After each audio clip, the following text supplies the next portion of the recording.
Hi guys, and welcome to the 37th episode of Dreamers and Doers.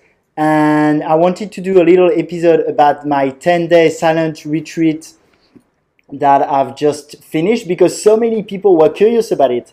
And thanks for being curious about it because I think it's a really beautiful experience, and I wasn't expecting so many people to be interested, to be fair.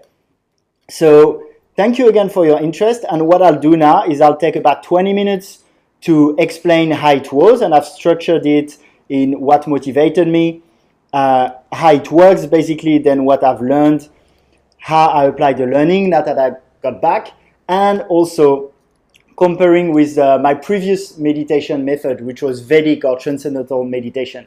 So as I'm doing this live, you can ask your questions, and I'll answer at the end.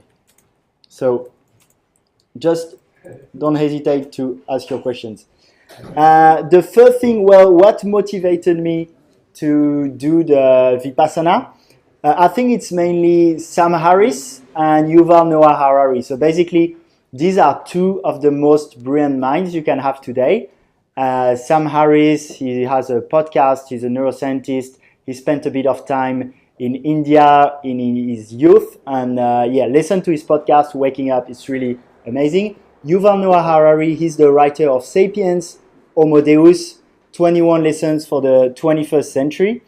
And he clearly says in his latest book that meditation was by far the main thing that allowed him to write this book and to have this clear mind, and especially Vipassana meditation. So Yuval Noah Harari spends on average, I think he spends like 2 months a year in a silent retreat. And for Sam Harris, I think he keeps doing it from time to time. So I'll be checking the comments. I'll check. Give me a second. Okay. So yeah, that really motivated me because when people I deeply respect, like Sam Harris or Yuval Noah Harari, say it changed their life, everyone should do it. To me, it's enough, right? I trust these guys and I go for it. So that's what really motivated me. I know a few people also who did it. Now, when I look at what it is and how it felt during the retreat, so it's 10 days in silence. And you shouldn't also bring books, or basically you don't want to be distracted. So you can't read, you can't write, you can't speak to others, but you also avoid every eye contact. The idea is really to be inwards. And then during what you do during the day, you really have a monk life. You wake up at 4 a.m. and you go and meditate for 2 hours, then you have breakfast, then you meditate for 3 hours, then you have lunch, then you meditate for 4 hours, then you have a break, but just with fruits because there's no dinner, and then you listen to a discourse. And it's like around 9-10 hours of meditation a day, so pretty intense. And yeah, so how it feels, I really like the vibe. It's like, it's very disciplined, right? So you get there and everyone's like committed to just being serious and doing their silent meditation. So, but the vibe is like very peaceful because first I did it in a really nice center here in Australia in the Blue Mountains next to Sydney, and there are a lot of walking areas. So yeah, it was really good in this way. And then I can go day by day. So 10 days not speaking. The first day really you get a bit used to it and they teach you the technique.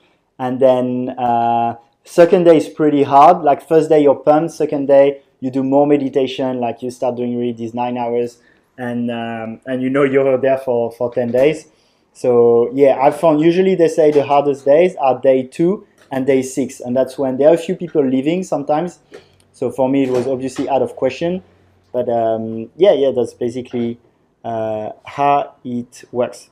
And so how I felt, I think the silence was fine. Actually, it feels pretty good to just be with yourself. And I've spent quite a bit of time quite lonely in the in the past, actually, when I was in Bali. I think it's good to have time for yourself. So honestly, that wasn't too hard to be alone. You do intermittent fasting because you don't have dinner. You just have 2 pieces of fruit at 5 p.m., but then you don't eat.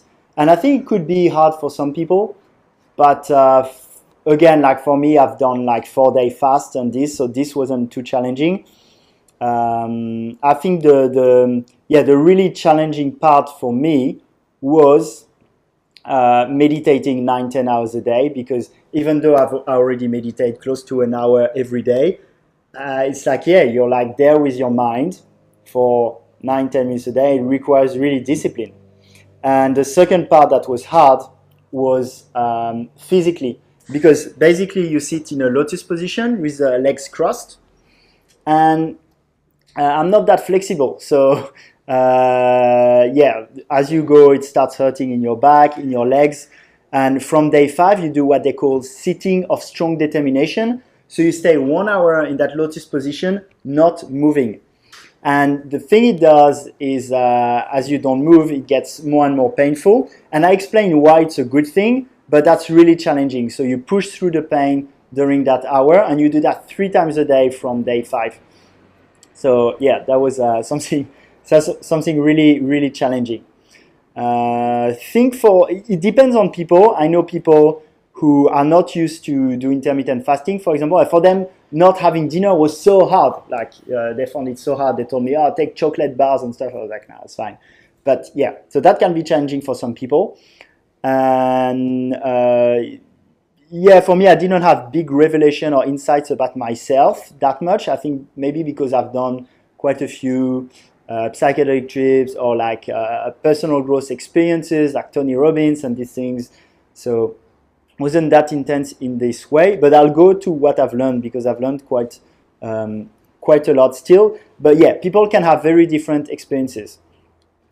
So what I've learned, and I think that might be something could be just me, because I think you get what you need out of it. So from my Vedic practice through meditation, I got a lot into more flowing with the life, with the universe, these kind of things. But I felt like my willpower, my discipline could be better. And this kind of meditation is really towards discipline and willpower. So it's not the kind of meditation where you're like blissful and you go out of body. It's actually experiencing your body sensation and keeping your mind still. So it's quite effortful. And the idea is to see reality as it is. And so on what I've learned, I have 3 main points. I'm sure I've learned way more than these 3 main points, but I wanted to focus mainly on these. The first one was the importance of structure and discipline. And I think I'm probably more disciplined than 99% of people already with my routines and in my life. But at least for what I want to do, where I want to be, I've realized I'm not disciplined enough, like at all. I'm not structured enough. Like in my days, I spend way too much time snacking, being on social media, getting distracted here and there, and not being really fully present and doing 100% what I want to do. So, and I think that comes down to structure. What's really nice is everything is thought through for you. So there's the whole schedule, and it's beautiful because everything is done by volunteers. And so when you finish your meditation, it's lunchtime, you go and you have lunch, people cook for you. So you don't really have to think about anything. You just, you're like cattle there. You know, you follow the instruction and you go with the group and you do what you need to do. And that, it kind of feel free. You know, there's like that Navy SEAL guy called Jocko Willing. He says, discipline equals freedom. And you really feel it there. You feel really free to not be always thinking about what to do next, what should I do now. So there's a really good feeling that comes from this structure when you're there. And I'll talk about how I apply it then. But I felt in my life I needed more structure, and I really recommend, if you want to achieve great things in general, structure is like so important. And even if you want to be creative, there are like a lot of artists, they have really strong routines because they have routines that get them into flow. So it's not in contradiction. So that's the first main thing. It was like, I need more discipline in my life, and that was so clear. That was so clear. The second thing was willpower, and that goes along with the structure, because it's one thing to put structure in your life, and it's another thing to follow through, right? There are a lot of people, they go like, oh, this year I want to quit smoking, I want to run, I want to go to the gym 3 times a week, and it's really good, like thinking first about that structure and putting this system in place are very important, having a bit that vision. The second part, of course, is to apply it, right?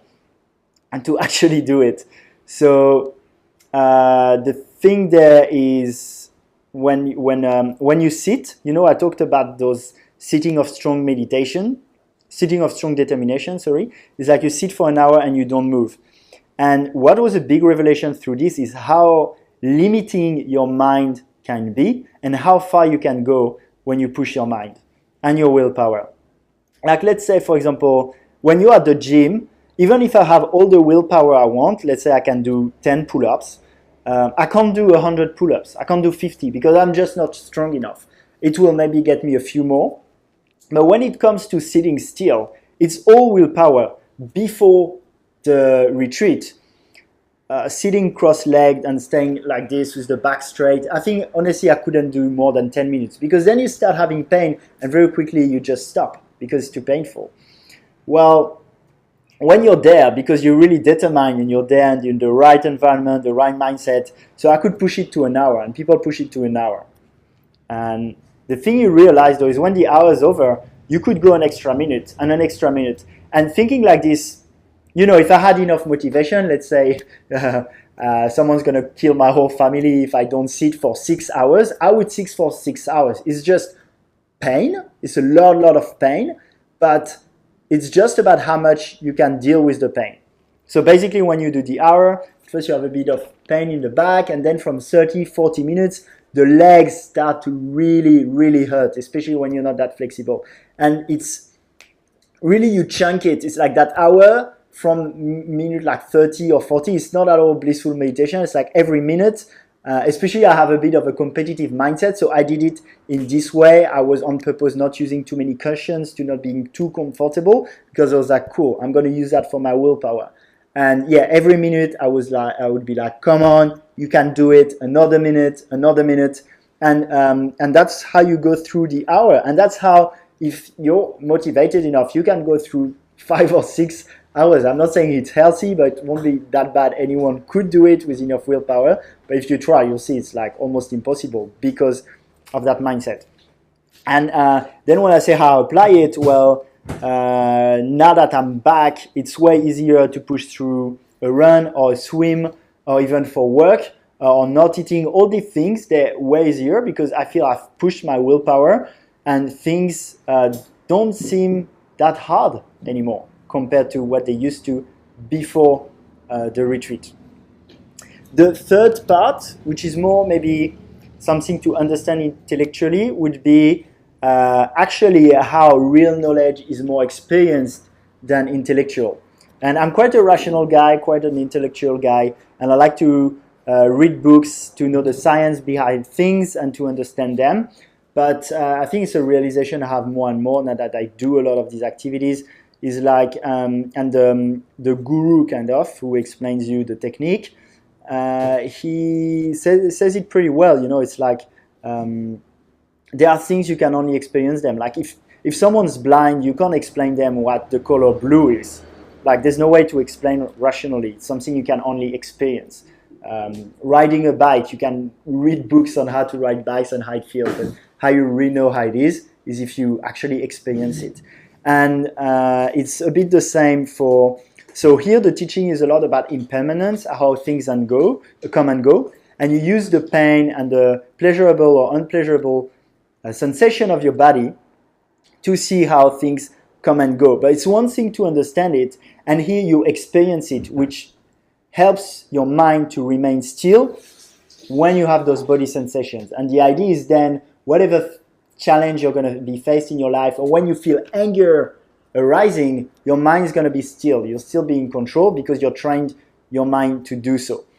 And the thing is, when you read Stoicism, as I like to do, or read philosophy about this, like, it can be very, very simple. Like, you read Stoicism, there's no point being anxious about something that's quite unlikely to happen. There's no point being anxious for weeks and again. There's no point. It's ridiculous. We know that, right?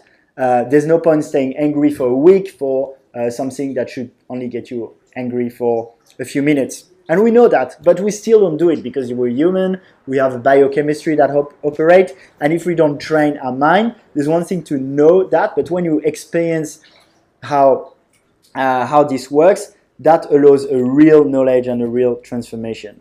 So that's something you experience also when I went to Date with Destiny with Tony Robbins. It's really about feeling things.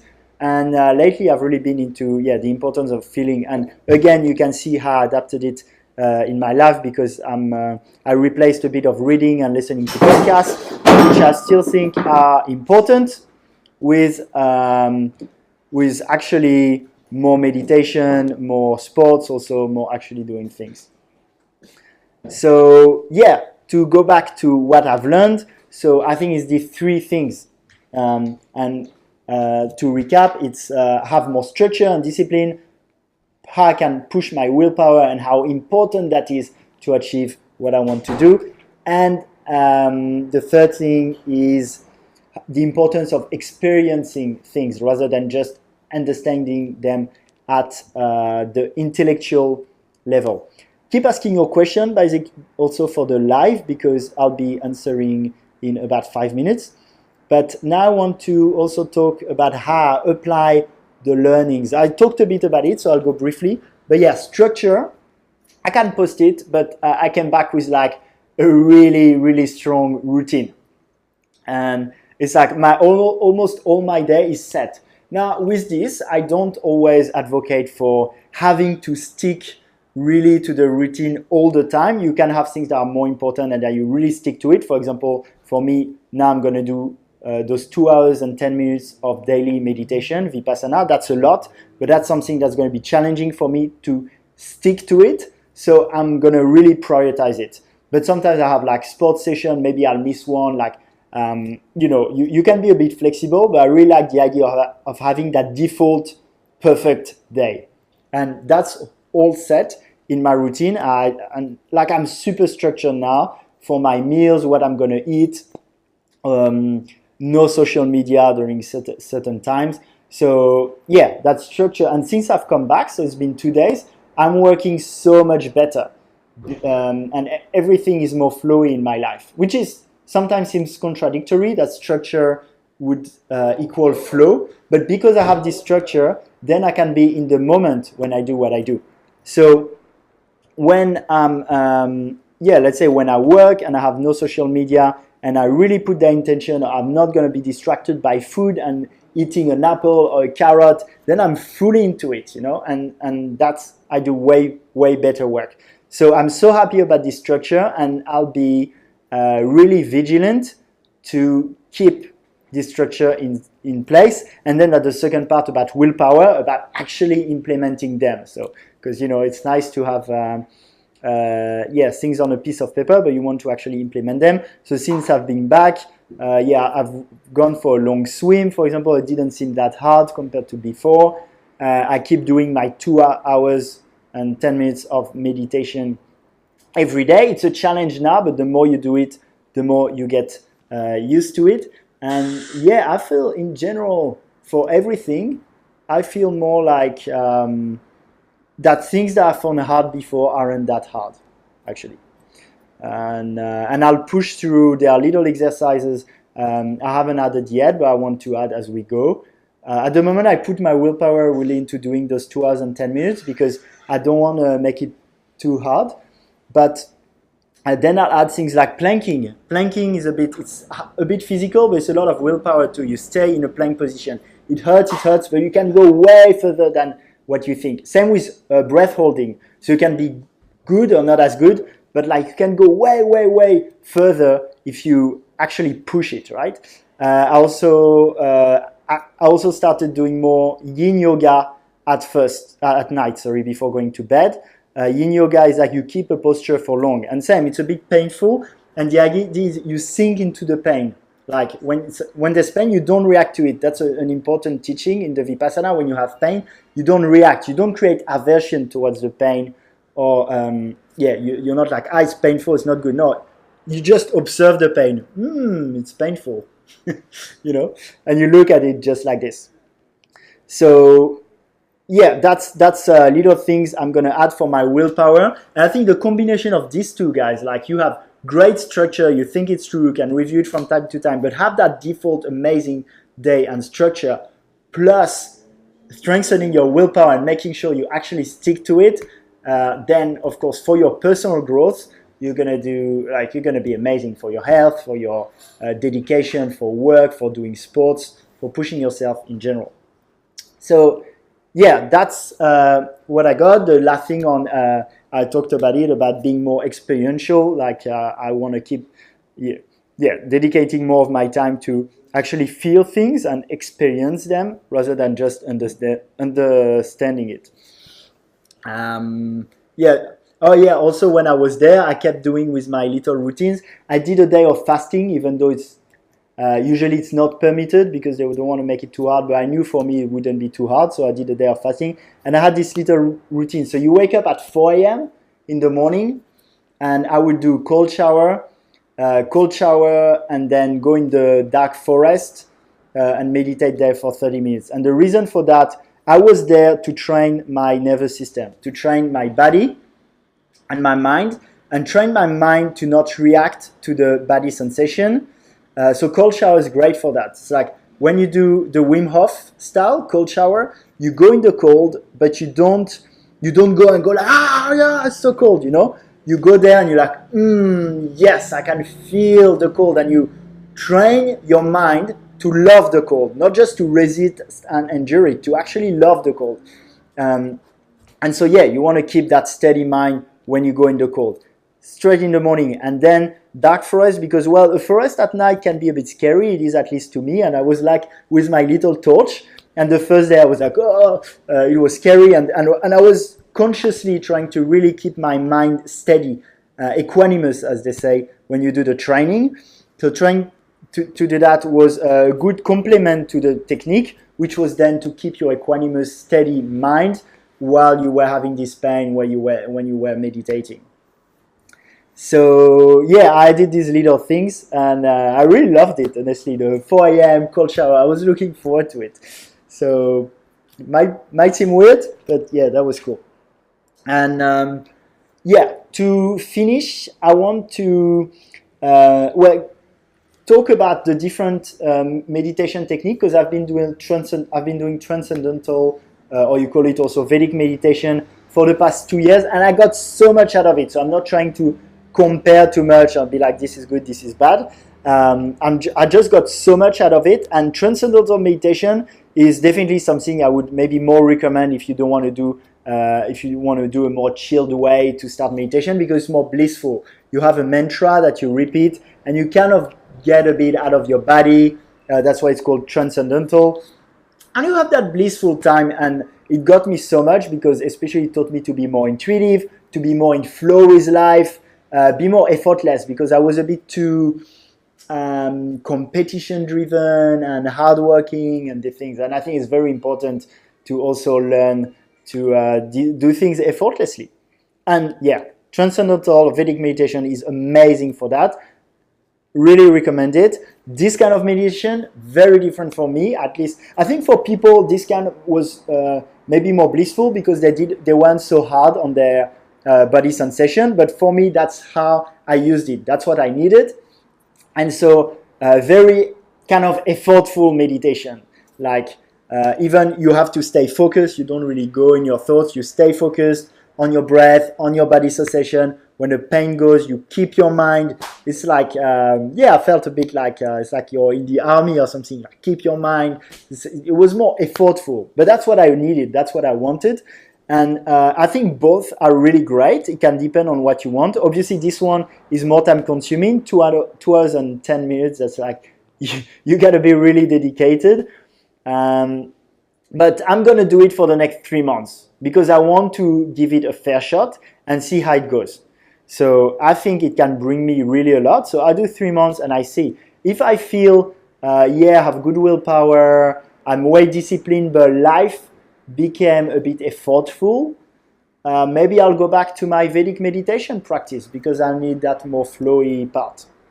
I'll see. So I'm not saying one is better, the other is not, but the rationale, as explained when you do the Vipassana technique, like that, the kind of superiority of that technique according to the guru. So it was the technique of the Buddha, and this new version is the one of Goenka, which is the guru there, is basically the other meditation technique. They're very good, they're very helpful, but this one, because you don't have any object, you don't have a mantra, you don't have like a god you think of, and it's very universal, it's very secular, it's not religious at all. But the idea is just using your breath and your body sensation, you go more deep in your mind. So let's say what it says, like Transcendental Meditation, you have that mantra with a high vibration, so you're kind of that in that blissful state, but does it really train your mind to not react in stressful situation? And I've had that because I found my meditation was amazing, but when I'm in, for example, when I do Muay Thai and I'm quite beginner, my body gets really stressed. And I think it's because my Vedic meditation didn't train me to be relaxed in a stressful environment. It taught me to be relaxed when there's not too much stress, which is so important because chronic stress is such a big thing. But this, I feel, also trains me to be relaxed in pain, in stress, which would be even more effective. So that's the rationale behind doing this. I'll now answer the questions, so you can keep asking your questions. And basically, I just want to add a little word on how beautiful it is, because there's only volunteers there. It's all donation based, and it's just a completely different way to see the world. It's the people who are there are also beautiful. The teaching is beautiful, and it's like I talked a bit about the challenge and the pain, but while you get out of it, you're like, well, first you're proud about yourself, you're happy about yourself and what you did, but you also look at the whole experience and think like, wow, that was a beautiful experience. That was really a beautiful experience. So there's what you get personally. There's also your view on other people, on the world, that can be changed for the better. So I think personally I'll do it probably once a year. That's the goal. And doing, especially if I see in the next 3 months I get good results from doing that practice. So now looking at the questions, I had Amanda, can you share what your new habit schedule is like in written form? Yeah, Amanda, I'm going to share it in that Facebook Live for the people who listen to the podcast. They can check my, I'll share it on my Facebook profile. So that's Alex Lamber, Lamber. And I'll share it. It's like an Excel spreadsheet, and you'll see it's pretty intense. So yeah. Adlan, do you think these positive effects, more willpower, more discipline and structure, will last a long time, or that we should do it again regularly like Harari does? Well, that's I can't really know because I'm starting now. So the idea of continuing the practice 2 hours a day is what they recommend it. So I definitely think if you don't keep going with the 2 hours a day, that you are going to lose part of it. It's like whatever you don't train, you lose. So that's normal. So I think the idea going into it, you can go as a discovery. I really recommend being like, oh, why not? Like 10 days seems long, but it's just 10 days in your life. And if you think you can have a tremendous impact, come on, what's 10 days in your life, right? So I would definitely recommend just going for discovery.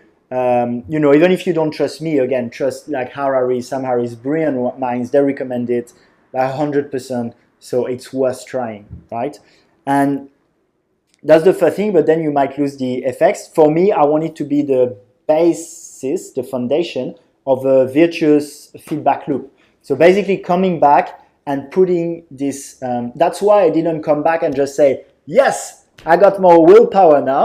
Okay, it's done. So happy about my retreat. No, it's like I got my willpower, but I'm going to train it every day. I'm going to do that through the structure I put in place, right? So yeah, I think that's the idea if I want it to be long-term, and not just long-term, but like to have a ripple effect, to be more and more.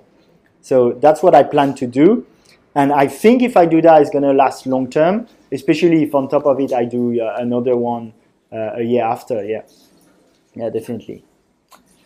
What was your biggest epiphany? Thank you, Chong, for the question. My biggest epiphany, I think it was the experience stuff, because how important it is to experience things.